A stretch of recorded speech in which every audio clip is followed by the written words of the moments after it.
Friends, बहुत दुख के साथ कई बार अपने विचार व्यक्त करने पड़ते हैं।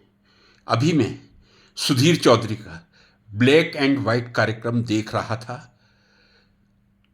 आजकल राजनीति का स्तर कितना गिरा है, ये नहीं कि मैं तेरे से बड़ी लाइन खींच के अपने आप को बड़ा करूंगा। मैं तेरी लाइन को छोटा करने की कोशिश करूंगा। मैं किसी राजनीतिक दल से संबद्ध नहीं हूं, लेकिन जो कुछ सुधीर चौधरी जी किस नशे में बोल रहे थे मुझे समझ में नहीं आता। इस देश के मीडिया का स्तर राजनीति से भी ज्यादा गिर चुका है। कांग्रेस ने कहा था हम गरीबी मिटा देंगे। अभी मैं प्रमाण दे रहा हूं, आपको प्रूव कर रहा हूं। या तो आप मेरे पास आ जाइए सुधीर जी, या मुझे आज तक वह बुला लीजिए। कांग्रेस ने भरपूर प्रयास किया था गरीबी को मिटाने का। जी हां, कांग्रेस ने गरीबी को मिटाने का भरपूर प्रयास किया था और गरीबी मिटी भी थी। इसका उदाहरण मैं आपके सामने पेश करना चाह रहा हूं।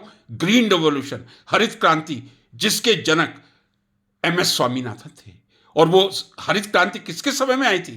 क्या आपको मालूम नहीं है कि 1960s में 70 के दशक में यह क्रांति आई थी?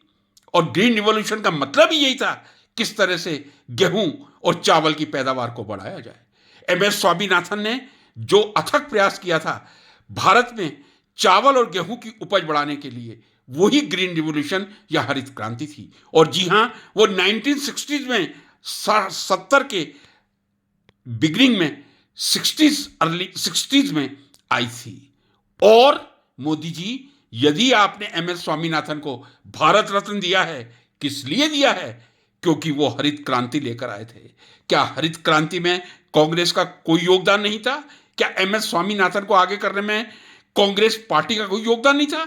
यदि आप एक तरफ भारत रत्न दे रहे हैं एमएस स्वामीनाथन साहब को हरित क्रांति के लिए, ग्रीन रिवॉल्यूशन के लिए, तो भूख पर जो कांग्रेस ने प्रयास किया है, बार बार आप पिक्चरों के माध्यम से कहने का सुधीर चौधरी प्रयास कर रहे हैं कि कांग्रेस ने कुछ नहीं किया, अपना वायदा नहीं निभाया। मैं समझता हूं यदि नरेंद्र मोदी जी ने एमएस स्वामीनाथन को भारत रत्न दिया है, तो इसका मतलब ही यह है कि कांग्रेस के समय में इस देश में पैदावार बढ़ाने का और देश की भूख मिटाने का अथक प्रयास किया गया है। कृपया राजनीति के स्तर को बनाए रखें और सुधीर चौधरी जी मीडिया के स्तर को इतना ना गिराएं, ये मेरी आपसे प्रार्थना।